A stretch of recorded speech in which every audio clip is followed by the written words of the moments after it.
Sayın Atatan YouTube kanalımızın izleyenleri, Türkmenistan gündemi haber bültenimize hoş geldiniz. Bültenimizdeki haber başlıkları: Türkmenistan, Tacikistan'da tekstil fabrikası kurma teklifinde bulundu. Türkmenistan, Pakistan ve Afganistan, TAP enerji projesini görüşmek üzere üçlü toplantı yapacak. Son haberimiz: Türkmenistan, Afganistan'a 125 ton insani yardım gönderdi. İlk haberimiz: Türkmenistan, Tacikistan'da tekstil fabrikası kurma teklifinde bulundu. Türkmenistan Devlet Başkanı Serdar Berdimuhamedov'un Tacikistan'a yaptığı 2 günlük devlet ziyareti sona erdi. İkinci günün programına göre Türkmenistan Devlet Başkanı günün ilk yarısında Tacikistan Cumhuriyeti Başkanı Kohir Rasulzade ile bir araya geldi ve aynı zamanda Tacik lider ayrıca Türkmen mevkidaşını Varzov Vadisi'nde bulunan Takop rezidansında ağırladı. Türkmenistan Devlet Başkanı ile Tacikistan Başbakanı arasında yapılan görüşmede iki ülke arasındaki pek çok alandaki işbirliği konuları ele alındı. Özellikle ulaştırma konusunda Türkmenistan ve Tacikistan üzerinden Orta Asya ve Güney Asya, Orta Doğu ülkelerine transit ulaştırma koridorlarının kurulmasına yönelik konular ele alındı.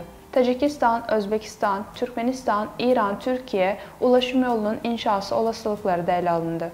İki ülke arasında doğrudan ve transit hava trafiğinin yeniden sağlanması konusunun önemli olduğu kaydedildi. Görüşmelerde öncelikli alanlardan biri olarak tekstil endüstrisine de değinildi ve Türkmenistan'ın Tacikistan'da Türkmen şirketlerinin katılımıyla bir tekstil fabrikasının kurulmasına ilişkin ilk pilot projeyi hayata geçirme olasılığını araştırmaya hazır olduğu belirtildi. Sıradaki haberimiz: Türkmenistan, Pakistan ve Afganistan TIP enerji projesini görüşmek üzere üçlü toplantı yapacak. Türkmenistan, Afganistan ve Pakistan, TIP enerji nakil projesini hayata geçirmek için kapsamlı görüşme ve fikir alışverişinde bulunmak üzere bakanlar düzeyinde bir toplantı yapacak. Bu, Afganistan Enerji ve Su Kaynakları Bakanlığı tarafından açıklandı. Afganistan Enerji ve Su Kaynakları Bakan Vekili Molla Abdüllatif Mansur, Türkmenistan'ın Afganistan Büyükelçisi Hoca Övezov, Başkan Heyeti Başkanı Murat Artikov ve Afganistan Dışişleri Bakanlığı'nın katılımıyla bakanlıkta bir toplantı düzenledi. Taraflar, Türkmenistan, Afganistan, Pakistan'dan elektrik iletimi ve Nurul Cihad Trafo Merkezi inşaatı projeleri çerçevesinde işbirliği konusunda fikir alışverişinde bulundular. Taraflar, söz konusu projelerin uygulanmasını hızlandırmak için iki ülkenin teknik ekipmanları arasında koordinasyonun önemli olduğunu vurguladı.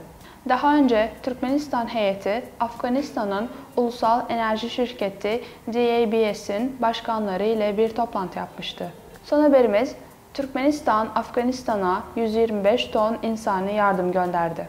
Türkmenistan Devlet Başkanı Serdar Berdimuhamedov'un talimatına göre içinde yaklaşık 125 ton ağırlıkta ilaç ve tıbbi malzeme, gıda ve tekstil ürünleri bulunan bir insani yardım kervanı 11 Mayıs 2023 tarihinde Türkmenistan'dan Afganistan'a doğru yola çıktı. Türkmenistan Dışişleri Bakanlığı'ndan yapılan açıklamaya göre, ayrıca Devlet Başkanı'nın talimatı üzerine Türkmenistan tarafından 2016 yılında insani yardım olarak Afganistan'ın Herat eyaletinin Turgundi kasabasında inşa edilmiş kadın doğum hastanesinde tıbbi ve danışmanlık desteği sağlanması için 15 Mayıs tarihinden itibaren Türkmenistan Sağlık ve İlaç Sanayi Bakanlığı tarafından bir grup doktor Afganistan'a gönderilecek. Türkmen halkının gelenek ve ilkelerine dayanan bu kapsamlı insani yardım jesti, Türkmenistan Devleti'nin Afganistan'ı desteklemek için yıllardır sürdürdüğü tutarlı faaliyetlerin bir devamıdır. Aynı zamanda Türkmen ve Afgan halkları arasında geleneksel olarak dostane, kardeşçe ve iyi komşuluk ilişkilerinin daha da geliştirilmesi için hizmet vermektedir. Sayın Atatan YouTube kanalımızın seyircileri, Türkmenistan ile ilgili Türkçe haberlerimizi atatanturkmenistan.com haber sitemizden takip edebilirsiniz. İyi günler.